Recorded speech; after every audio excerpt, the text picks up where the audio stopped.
We've been doing peer review in our trust now for 5 years. And I think the most important thing is about those relationships. So our trust is a very small trust of 15 primary schools, and relationships are really at the heart of everything we do. And I think that's one of the key strengths for us using the SPP model of peer review.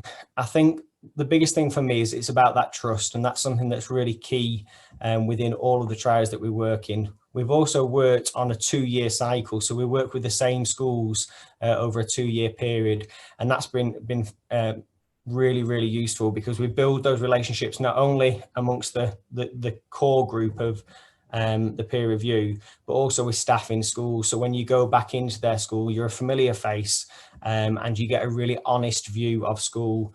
And I think honesty is the key really to peer review being successful. As a group of schools, we also make sure that we're completely open and honest. We don't ever put on shows. We ask key questions that make sure that we really get some valuable feedback from trusted professionals and colleagues who we work with. So I think that kind of summarises what makes peer review so successful in our trust. One other thing to say was that we also try, wherever possible, we don't force it, but we try and have a common focus across the 3 schools. So whether that be under things like curriculum or leadership, and we'll all take our different strands, but we find that by having a common focus with different questions, that actually we can learn from each other as the 3 peer reviews take place throughout the year. And then when we collate that together at the end, we really realise how far we've come on that journey.